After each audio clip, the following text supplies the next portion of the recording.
Bienvenue dans Pour le meilleur et contre le pire, le podcast qui donne voix aux histoires de mariage, les vraies. Ici, je vous lis les confidences de couples qui ont dit oui et qui, jour après jour, choisissent de rester.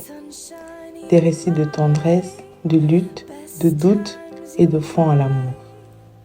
Parce que le mariage, ce n'est pas juste une promesse faite un jour, c'est un chemin à deux, entre éclats de rire et silence lourd. Que vous soyez célibataire, en couple ou simplement curieux de ce lien sacré, prenez place. Ces histoires sont pour vous, pour nous. Bienvenue dans l'intimité du mariage, dans toute sa vérité. I'd say I do for the rest of my life with all that I have, I do. Hello, ma team de l'amour. Je suis ravie de vous retrouver dans cette capsule Love intitulée Pour le meilleur et contre le pire sous ce nouveau format de podcast. J'espère qu'au travers de ma voix, les couples qui auront décidé de nous faire confiance en nous partageant leur histoire vous inspireront. Sans plus tarder, je vous lis tranquillement le témoignage de Monsieur N. Bonjour à vous et votre petite famille. Mon histoire est un peu particulière. Mais si ça peut aider une personne qui a perdu espoir, pourquoi pas?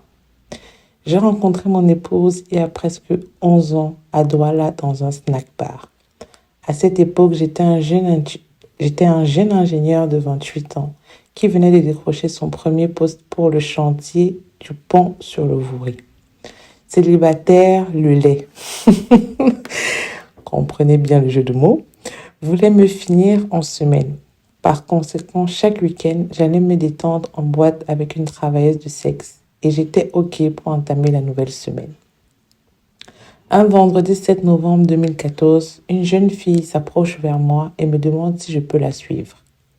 Étonnée de voir un visage d'enfant venu me poser cette question, je lui demandais de manière ironique « Tu es sûr que si je te suis, tu vas pouvoir me supporter ?» Et elle répondit « Essaye pour voir ». Puis nous avons commencé à discuter en prenant un pot. Elle m'a avoué avoir 23 ans. Après, je l'ai suivie et ce qui devait se passer s'est passé. Pour la première fois depuis que je fréquentais ce milieu, je me suis sentie mal après le rapport. Je ne comprenais pas ce qui m'arrivait. Bref, j'avais subitement un sentiment de honte. Je l'ai payé et je suis partie.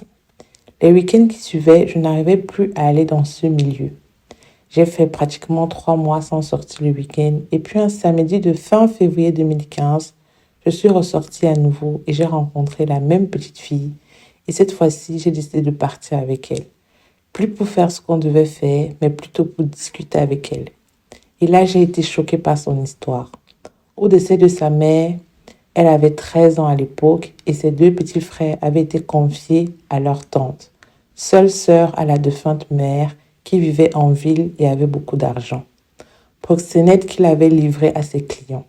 Ceux-ci ont pris son innocence et abusé d'elle à leur guise. Et quand celle-ci, sa tante, a fini de l'utiliser, elle l'a fait sortir de sa maison à 18 ans avec ses 2 frères de 13 et 9 ans. Elle s'est refusée chez le gérant du snack pour continuer le boulot afin de pouvoir subvenir aux besoins de ses frères. J'ai tellement eu pitié d'elle que je lui ai conseillé d'arrêter et trouver un travail digne car ce qu'elle avait choisi comme vie n'était vraiment pas la meilleure chose à faire. J'ai pris son numéro et j'ai commencé à causer avec elle de temps en temps et j'ai fini par tomber amoureux d'elle malgré qu'elle n'avait toujours pas arrêté ce travail. Un jour, lors de notre conversation téléphonique, je lui dis « Je t'aime pour de vrai et je veux construire quelque chose de sérieux avec toi. Mais pour cela, tu dois définitivement arrêter le travail que tu fais. » Et à elle de répondre « Je t'aime aussi, mais je ne sais pas si tu es sérieux. Je ne peux pas arrêter mon travail sans garantie de pouvoir en avoir un autre, car je suis la tête d'une famille. » J'ai décidé de l'aider financièrement le temps pour elle de trouver un emploi comme ménagère ou autre chose.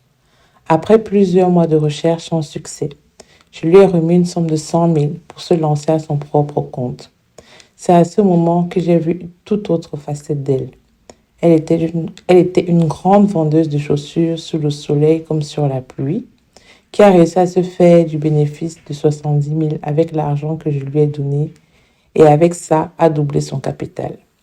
Au début, je n'avais vraiment pas confiance en elle et me disais peut-être elle prend chez un autre gars et vient me mentir à la fin du mois qu'elle a tout vendu et s'est faite du bénéfice. Ce manque de confiance m'a amené à traquer son téléphone par un ami pour suivre tous ses mouvements et conversations.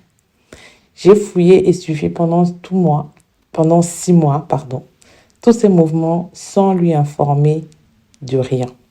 Elle était clean comme l'eau de la source. J'ai alors décidé de l'épouser malgré son passé. Ce que j'appréciais sur elle était sa régularité dans la prière, sa propreté et surtout sa gentillesse. Premier obstacle, sa tante, qui après les présentations me contacta derrière pour demander de quitter sa nièce qui n'est pas une bonne fille. Elle couche partout et a le sida, chose qui était faux car on faisait les examens tous les 3 mois au vu de son ancienne vie. Deuxième obstacle, ma famille. Je suis l'aîné et seul garçon de la famille et mon père est déjà décédé. Mes 3 sœurs insultaient ma femme à longueur de journée. Ma mère m'a demandé si avec toutes les filles de Douala, ce n'est qu'une ancienne prostituée que j'ai vue pour épouser. Elle n'a même pas cherché à la connaître, elle était catégorique sur son nom. Je lui ai tout simplement dit que c'est son passé et j'ai décidé de l'épouser malgré cela, car elle est une très bonne femme pour moi et je suis amoureux d'elle. Elle m'a dit, sache que si tu l'épouses, je te renie. Je suis sortie de la maison ce jour et je ne suis plus revenue pendant 2 ans. J'ai pris un appartement de 2 chambres et j'ai commencé à vivre avec mon ancienne prostituée, comme ma famille l'appelait, et ses 2 frères. 2 ans plus tard, nous avions notre premier enfant et c'était la joie dans la maison. Mais j'étais toujours un peu triste car j'aurais aimé passer ces beaux moments avec ma famille. Ce que je ne savais pas est que ma femme, depuis le jour où j'ai quitté la maison, allait constamment voir ma mère pour arranger les choses entre nous et prendre de ses nouvelles malgré l'humiliation que celle-ci lui infligeait à chaque fois qu'elle y mettait les pieds. Jusqu'au jour où, après l'accouchement, elle a porté le bébé et allait montrer à ma mère en pleurant. Tu peux me détester si tu veux, mais voilà ton petit-fils. Et pour la première fois, ma mère lui répondit avec politesse, tout en lui demandant d'appeler son fils moi, qu'elle veut lui parler. À mon arrivée, je trouvais ma mère en train de porter le bébé et causer avec ma femme. Un sentiment de joie m'envahit et j'éclatais en sanglots dans les bras de ma mère.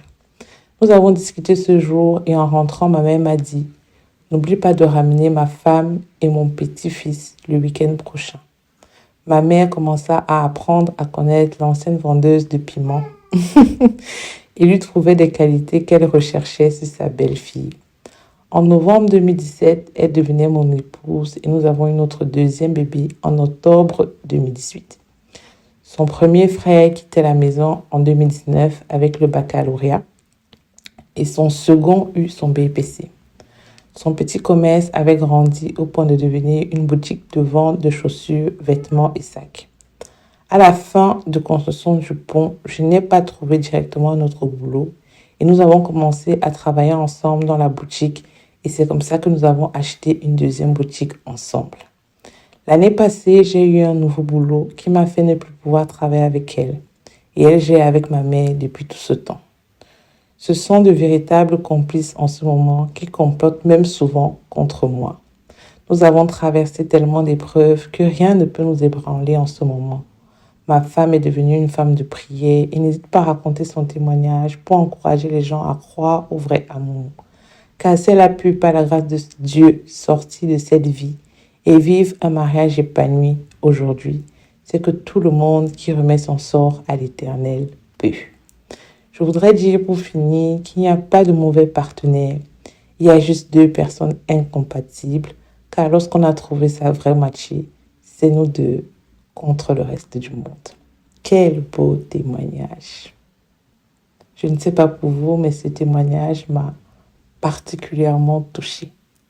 Je remercie Monsieur N et je lui souhaite encore de longues années d'amour avec sa femme. Si j'avais juste un petit conseil à donner après avoir écouté ce témoignage, ou du moins l'avoir lu, parfois l'amour de votre vie ne viendra pas dans l'enveloppe que vous attendez. Parfois, l'amour de votre vie ne viendra pas dans l'enveloppe dans laquelle vous attendez. Il faut avoir assez de maturité, de discernement pour pouvoir voir au-delà des préjugés.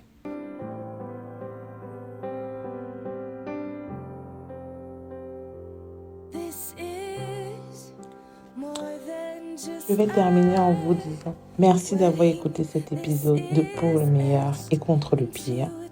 Si ces mots ont touché quelque chose en vous, partagez-les. Parce que chaque histoire mérite d'être entendue et que l'amour dans son vérité peut inspirer, relever et éclairer.